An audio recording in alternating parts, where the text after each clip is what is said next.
1793, les 16 et 17 janvier, pour être précis, la Convention procède à un vote qui va marquer le destin de la France à jamais.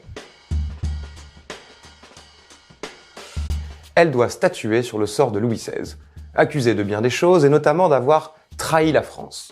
Ce qui n'était d'ailleurs pas complètement faux. Bref, on connaît la suite. Le roi est guillotiné le 21 janvier. À l'Assemblée, un homme qui à l'époque n'est qu'un député parmi d'autres, fait partie de ceux qui ont voté contre l'exécution. Cet homme, c'est Jean-Jacques Cambacérès. Personne ne le sait encore, mais il va devenir le premier Premier ministre de l'histoire de la République française. Et même s'il n'emporta jamais le titre, il en inventa la fonction. Cet éminent juriste, qui fut une des stars du Directoire, se rapproche de Napoléon quand celui-ci rentre de la campagne d'Égypte. Sa parfaite connaissance de l'administration et son expérience des gouvernements révolutionnaires en font un guide idéal pour celui qui s'apprête à prendre le pouvoir. Au terme du fameux coup d'État du 18 Brumaire, Napoléon devient premier consul, à savoir quelque chose de pas si loin du président de la Ve République, donc en gros chef de tout, mais dans les limites de la Constitution, bien sûr. Et c'est tout naturellement qu'il s'adjoint Cambacérès à la fonction de deuxième consul. Bref, Cambacérès explique au jeune Bonaparte comment la République fonctionne, lui présente ses copains qui pour beaucoup étaient ou avaient été députés dans les différentes assemblées de la Révolution.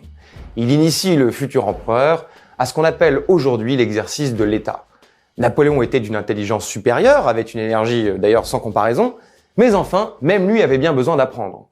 L'entente est telle que le premier consul s'habitue très tôt à lui déléguer tout ou partie de ses pouvoirs exécutifs. Par exemple, pendant la campagne d'Italie de 1800, Cambacérès et Salomanette, consul décide, exécute et rend compte par courrier à Napoléon qui lui fait pleine confiance. Bref, c'est une sorte de Jean Castex, mais avec une perruque. Petit à petit, il s'impose comme le véritable numéro 2 de l'État, qui gère notamment les assemblées et l'administration. Le métier de Premier ministre, comme vous pouvez le voir, n'a pas vraiment changé. Mais ça ne s'arrête pas là, et la République doit beaucoup à la modération de ce républicain convaincu. Napoléon n'était pas tous les jours de bonne humeur et n'avait pas un sens inné du pluralisme. Aux Tuileries, il faut bien l'admettre, ça gueulait quand même pas mal. Cambacérès était un des seuls, si ce n'est le seul, à modérer autant qu'il le pouvait, le tempérament du premier consul.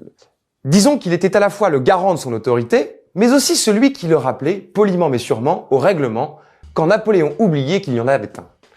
Quand Napoléon a été désigné empereur de la République sur une décision du Sénat, Cambacérès hérite une des plus prestigieuses dignités, celle d'archi-chancelier. Il reste le plus proche collaborateur du chef de l'État et, pour ainsi dire, surveille le fonctionnement des assemblées, intervient même dans les affaires privées de la famille impériale en jouant le rôle d'intermédiaire, habile et consensuel, quand une dispute éclate entre Napoléon et un membre de sa famille, y compris d'ailleurs avec sa femme, ce qui se produisait assez souvent. Napoléon écoute ses conseils, hélas sans toujours les suivre, puisqu'il était défavorable à la fois à la guerre d'Espagne et à la fois à la campagne de Russie, soit deux des expéditions les plus catastrophiques de l'Empire. Les rois avaient déjà des ministres de première importance, il suffit de penser à Richelieu ou à Colbert, mais Cambacérès agit dans un cadre républicain, au sein d'un État de droit en construction, avec une répartition des pouvoirs qui commence, je dis bien commence, à ressembler à ce que nous connaissons aujourd'hui. Il a donc œuvré à la reproduction, dans le cadre de la République, de la fameuse distinction qu'on opère entre gouverner et régner.